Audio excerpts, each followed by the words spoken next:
Hello बच्चों, कैसे आप सभी। होप करती हूँ कि सभी बहुत बहुत बहुत अच्छे होंगे और पढ़ाई आप लोगों ने स्टार्ट कर दिया होगा। तो चलिए हम हिंदी का पाठ 1 सूरदास का प्रश्न उत्तर वाला सेक्शन पूरा कंप्लीट कर लेते हैं इस वीडियो में। क्षितिज का भाग 2 का हमारा मतलब पार्ट 1 सूरदास के पद कह सकते हैं आप। इसमें सूरदास के पद है, मतलब मैंने सूरदास लिखा है तो सूरदास ही है क्योंकि चैप्टर का नाम तो इसलिए सूरदास लिखा है। तो सूरदास के पद का हम अपन क्या कर लेते हैं, प्रश्न उत्तर कंप्लीट कर लेते हैं। ठीक है, तो शुरू करने से पहले चैनल पर नए हैं सो आप लोगों से रिक्वेस्ट थी कि वीडियो पसंद आने पे अपने ज़्यादा से ज़्यादा दोस्तों के साथ शेयर करें ताकि सभी को ये मिल सके। और वीडियो को लाइक ज़रूर कर दीजिएगा अगर समझ में आए तो। इसी तरीके से मैंने इंग्लिश का भी फर्स्ट चैप्टर का एक्सप्लेनेशन दे दिया है आपको। सो आपने नहीं देखा हो तो वो भी आप देख सकते हैं और सारे चैप्टर्स का मैं आपको प्रोवाइड कर दूँगी 1 बाय 1। कोई क्यूरी हो, कोई कहीं कुछ समझ में ना आए, और इसके बाद इसके जो पद हैं उनका सप्रसंग व्याख्या भी मैं आपको बता दूंगी कि क्या लिखना है आपको सॉरी, और किस तरीके से लिखना है। So let's start with first question. पहला क्वेश्चन हमारा है, गोपियों द्वारा उद्धव को भाग्यवान कहने में क्या व्यंग्य निहित है। तो सीधी साफ बात है, गोपियों ने उद्धव को भाग्यवान क्यों कहा। गोपियों ने उद्धव को भाग्यवान इसलिए कहा क्योंकि वो हमेशा श्री कृष्ण के साथ रहते थे। पर व्यंग इसमें क्या था, व्यंग ये था कि जो उद्धव जो थे वो कृष्ण के साथ रहने के बाद भी उनके प्रेम को अनुभव नहीं कर पाए, तो इसी वजह से ये उनके लिए व्यंग था। तो गोपियाँ उद्धव, यहाँ पे या ऐसे कर लेंगे, गोपियाँ उद्धव पर व्यंग अर्थात ताना मारते हुए कहती हैं कि तुम भगवान श्री कृष्ण के साथ रहते हुए भी उनके प्रेम को अनुभव नहीं कर पाए हो, यह तुम्हारा दुर्भाग्य है। तो ये उनके ऊपर व्यंग था। ठीक है, ये हमारे पूरे सारे ही ऑलमोस्ट क्वेश्चंस जो है हम ये पूरा कवर करने वाले हैं टोटल। ठीक है, उसके बाद मैं आप लोगों को इसकी जो पद है उनके, उसकी व्याख्या भी आपको मैं एक सप्रसंग बता दूंगी कि किस तरीके से आपको संदर्भ लिखना है, प्रसंग लिखना है बहुत इजी वे में ताकि आपको याद हो जाए। और मैं आपको बता दूं कि इसका जो पहला जो हमारा ये है पद, ये बहुत बहुत ज़्यादा इम्पॉर्टेंट है। ठीक है, बहुत ज़्यादा ये एग्ज़ाम में पूछा ही जाता है। तो चलिए अब इसके आगे के क्वेश्चन देख लेते हैं और उसके बाद अगली वीडियो में मैं आपको सप्रसंग व्याख्या बता दूंगी। और भी कुछ चाहिए होगा आपका हिंदी से रिलेटेड, व्याकरण से रिलेटेड, तो भी आप मुझे कमेंट कर सकते हैं। नेक्स्ट हमारा क्वेश्चन है, उद्धव के व्यवहार की तुलना किस किस से की गई है। तो उद्धव की व्यवहार की तुलना कमल के पत्ते से की गई है। क्यों की गई है भाई, क्योंकि वो क्या होता है, पानी में रहकर भी गीला नहीं होता। इस तरीके से क्यों की गई है कि उद्धव जो थे वो श्री कृष्ण के साथ रहकर भी उनके प्रेम को अनुभव नहीं कर पाए। उसी प्रकार जो कमल का जो पत्ता होता है वो पानी में रहकर भी गीला नहीं होता, मतलब वो पानी को अनुभव नहीं कर पाता, इसी वजह से उससे की गई है। नेक्स्ट हमारा क्वेश्चन क्या है, गोपियों ने किन किन उदाहरणों के माध्यम से उद्धव को उलाहने दिए हैं। तो गोपियों ने निम्नलिखित उदाहरणों के माध्यम से उद्धव को उलाहने दिए हैं। कमल का पत्ता बोला है, तेल की मटकी बोला है और प्रेम की नदी बोला है। ठीक है, नेक्स्ट हमारा क्वेश्चन क्या है, उद्धव द्वारा दिए गए योग के संदेश ने गोपियों को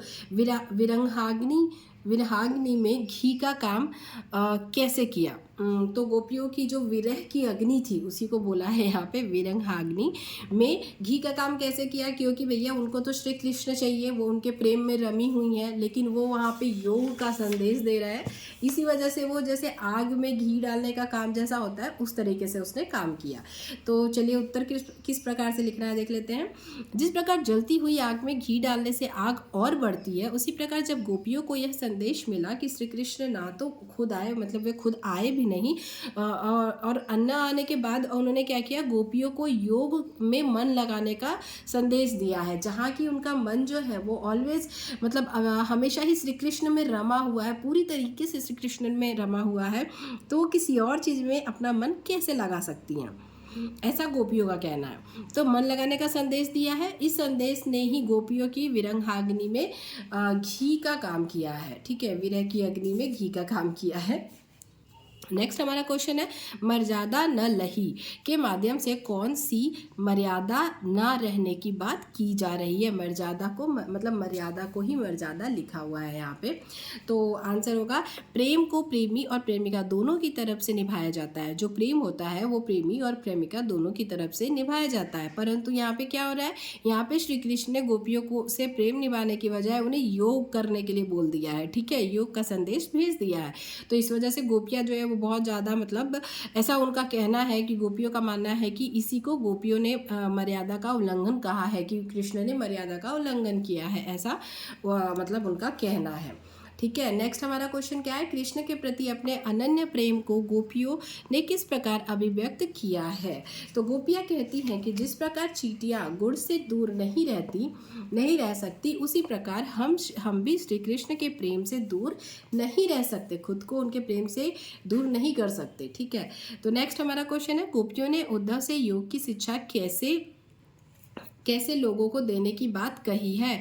तो जब उद्धव गोपियों से कह रहे थे योग में अपने आप को रमने के लिए, मतलब योग में मन लगाने के लिए, तब वो जो गोपियाँ थी वो उद्धव की बात को अनसुना कर दी और उन्होंने उनसे कहा कि तुम उन लोगों से जाकर कहो योग करने के लिए जिनके मन में श्री कृष्ण ना हो। ठीक है, तो गोपियों ने उद्धव से कहा कि वे योग की शिक्षा ऐसे लोगों को दे जिनके मन में श्री कृष्ण के प्रति सच्चा प्रेम नहीं है। ठीक है, अब नेक्स्ट हमारा क्वेश्चन क्या है, प्रस्तुत पदों के आधार पर गोपियों का योग साधना के प्रति दृष्टिकोण स्पष्ट करें। जिस प्रकार कोई इंसान मीठे फल को छोड़कर कड़वी ककड़ी नहीं खाता, उसी प्रकार गोपियां भी श्री कृष्ण को छोड़कर किसी योग संदेश को अपनाना नहीं चाहती। उनके लिए वो जो योग है वो कड़वी ककड़ी के समान है। मतलब वो अब कोई भी जो श्री कृष्ण में रमा हो वो कोई और काम में अपना मन कैसे लगा सकता है।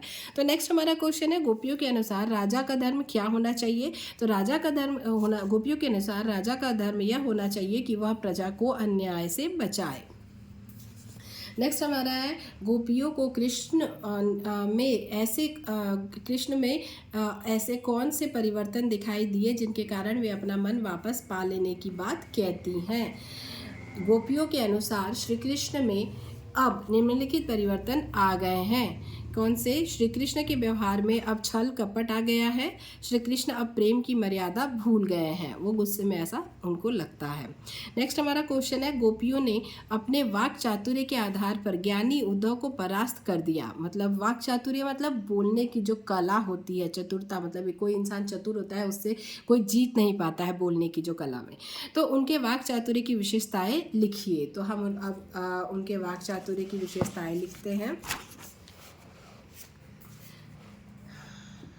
गोपियाँ श्री कृष्ण के विरह में इतनी व्याकुल हैं कि वो उद्धव की एक नहीं सुनती और उद्धव की बोलती बंद कर देती हैं। सच्चे प्रेम में इतनी शक्ति है कि बड़े से बड़े ज्ञानी भी उसके सामने घुटने टेक देता है।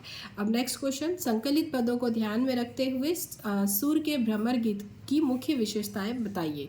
सुर के भ्रमर गीत की विशेषताएं निम्नलिखित हैं। गोपियों के विरह का मार्मिक वर्णन किया गया है और गोपियों का श्री कृष्ण के प्रति सच्चे प्रेम का प्रदर्शन भी है इसमें, और पदों में संगीतात्मकता का गुण है। मतलब जो संगीत होता है जो मधुर वाला, उसका भी गुण है।